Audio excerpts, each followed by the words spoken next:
네, 2022년 한 해도 이제 저물어가고 있습니다. 올 한 해도요, 많은 사건, 사고가 있었는데요. 오늘 엄단 선생, 승재현 한국형사법무정책연구원 선임 연구위원과 함께 올 한 해 사건, 사고 돌아보고 보완해야 할 대책들 뭐가 있는지 함께 짚어보겠습니다. 어서 오세요. 네, 안녕하십니까? 네. 한 해가 마무리가 되고 있는데 또 이런 뉴스를 전해야 해서 마음이 편치나는데요. 가장 먼저 올 한 해 있었던 가장 큰 사건이었죠. 이태원 참사였습니다.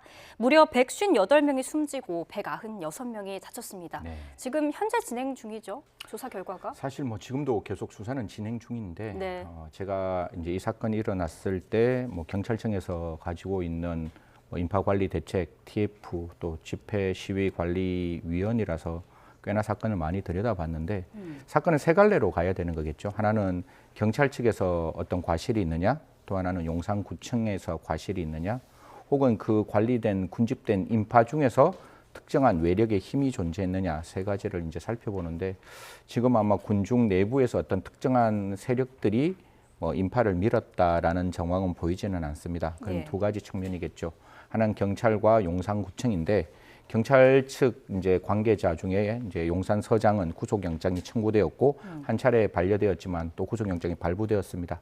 어제 나와 있는 여러 가지 기사들을 보면 분명히 그 전에 즉 11시 전에 충분히 이러한 그 용산 참사를 인지했음에도 불구하고 혹시 기억나시나요? 등짐을 이렇게 지고 가는 모습. 네. 그래서 사실 그 당시에 그 참사 현장을 알았는데도 그런 행동을 했다는 게 지금 구속영장에 저희들이 정확하게 읽지는 못했지만 그런 내용들이 담겨 있고 그게 정말이라면 그 부분에 대해서는 정말 뼈아픈 반성을 해야 되는 것이고 이제 용산구청장 이제 구속영장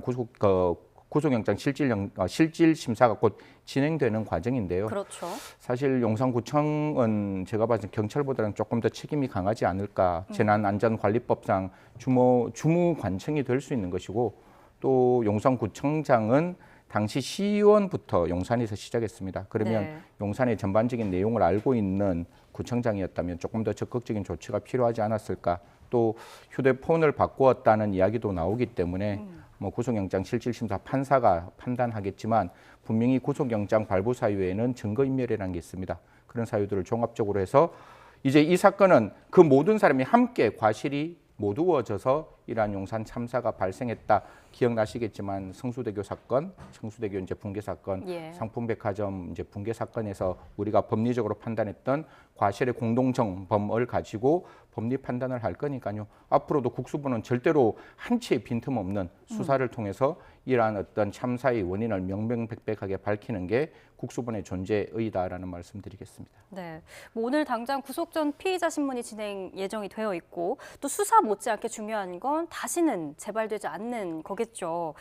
참 충분히 막을 수 있다 이런 지적도 나오고 있는데 앞으로 이런 사건에 대한 대책 어떻게 마련을 해야 할까요? 뭐 인파관리 대책 TF에서도 말을 했지만 사실 무사안일주의 때문에 이런 게 나오는 거거든요.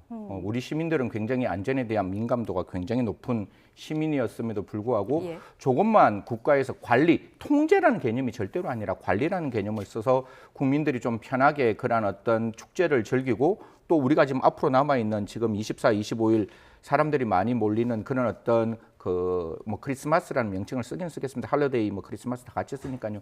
그 운집이 모였을 때 기억나시겠지만 24, 25일 날 그 노점상 하시는 분들이 적극적으로 자신들의 어떤 그 이익을 포기하시고 그 인파들의 관리를 위해서 전부 다 노점을 철거했다는 이런 이야기도 나오고 광화문 보신각 쪽에서도 여러 가지 어떤 안정대책을 만들고 있으니까요. 제일 중요한 것은 무사한 일이 아니라 정말 한치의 빈틈없는 안전관리 대책을 네. 만들어야 한다. 그리고 시민 여러분들께서도 같이 한쪽 방향으로 가실 때 갑자기 서지 않고 꾸준히 같이 이렇게 가는 여러 가지 안전대책에 대한 교육도 함께 이루어진다면 앞으로는 이런 참사가 절대로 발생하지 않을 것이라는 말씀드리겠습니다. 네, 소중한 목숨을 앗아간 일 또 있었습니다. 지난 2월 광주 아파트 붕괴, 또 SPL 제빵공장 노동자 사망 사건 등 이 중대재해기업처벌법이 있지만요. 이게 부족했던 것 같아요. 어떤 대책이 또 필요하다고 보세요? 이건 사실 중대재해처벌법의 문제가 아니라 좀 죄송스럽지만 후진국형 범죄, 후진국형 사고인 거거든요. 조금만 관심을 가지고 조금 더 노동자와 근로자의 생명에 대해서 관심은 우리가 흔히 말해서 보호한다는 말은 관심과 배려거든요.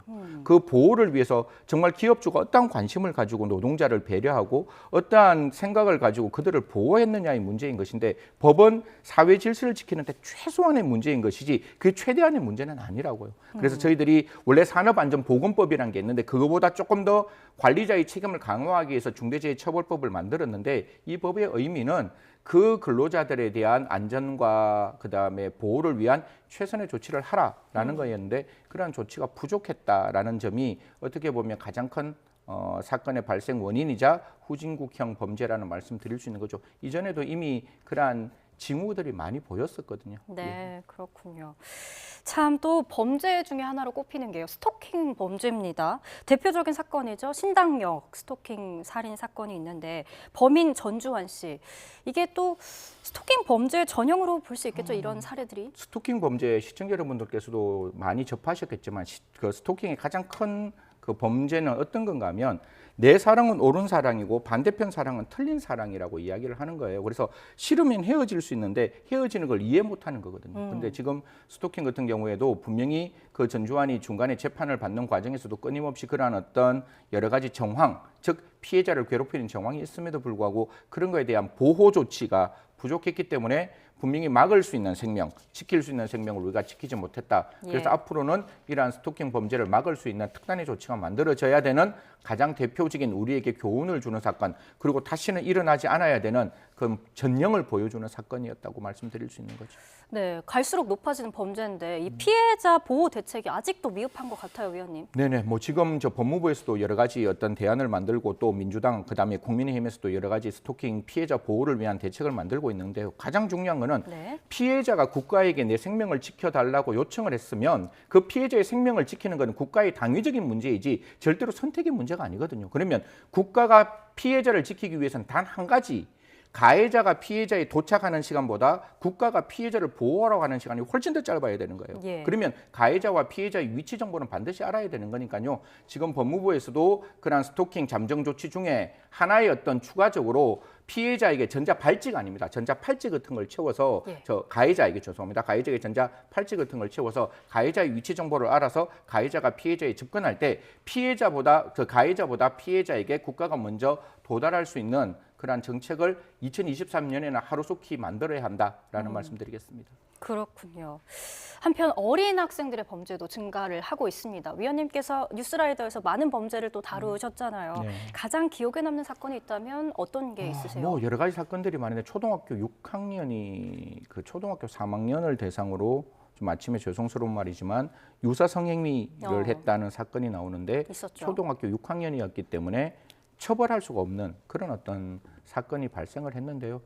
어떻게 보면 지금 촉법소년 중에 가장 문제가 되는 것은 자기가 촉법이라는 걸 알고 범죄를 상습적이고 반복적으로 하는 그 청소년들 한 명, 촉법소년. 두 번째는 그 촉법소년의 범죄가 너무 흉악한 범죄, 쉽게 말해서 방금 같이 유사강간, 이거 형법상으로는 특수강제추행이 될 수 있는 거고 또한 이러한 어떤 살인범죄라든가 강도범죄들이 분명히 존재를 합니다. 그러면 이 촉법소년, 특히 13세 정도 되는 촉법소년들에게 우리가 지금 할 수 있는 건 보호처분, 소년원 2년 송치처분밖에 없는 거거든요. 한 가지만 시청자 여러분과 앵커께 여쭤볼게요. 살인을 하고 강도를 하고 특수강간을 하고 특수강제추행을 한 그 13세 아이들과 그리고 자기가 촉법소년인 거 알고 끊임없이 범죄를 계속적 반복적으로 하는 그 청소년, 그 촉법소년이 과연 소년원 2년 송치처분만으로 개성교화가 될 것인지에 대한 진지한 질문을 저는 던지고 싶은 거예요. 그 2년 동안 개성교화가 안 된다면 개성교화를 할 수 있는 방법을 찾아야 된다는 거예요. 지금 촉법소년을 한 살을 낮춘다 할지라도 모든 촉법소년이 다 형사처벌을 받는 게 아니라 방금 제가 말씀드렸던 가장 극악한 촉법소년만 형사처분으로 가는 거기 때문에 또 제가 이거 촉법소년 관련된 법무부 일을 조금 했었기 때문에 그러한 어떤 촉법소년에 대한 재활과 보호와 사회 안정망 조치까지 함께 만들었기 때문에 이런 부분들이 같이 국민들에게 설득된다면 저는 초등학교, 그러니까 중학교 1학년 13세 정도까지의 촉법소년 나이가 내려가는 것은 필요하지 않을까 그렇게 생각합니다. 네, 아직 합의에 이르지 못하고 있지만 13세까지 내려가는 방향을 또 지향하신다라고 네네. 말씀해 주셨습니다. 미국 메리엄 웹스터 사전이요. 올해의 단어로 가스라이팅을 골랐다고 해요. 이 사전은 정치인들이 이익을 위해 남을 선동한다 네. 이런 의미를 갖고 있는데 저는 이걸 들으니까요. 이은혜 조연수 씨의 그 계곡 살인 사건이 떠오르더라고요.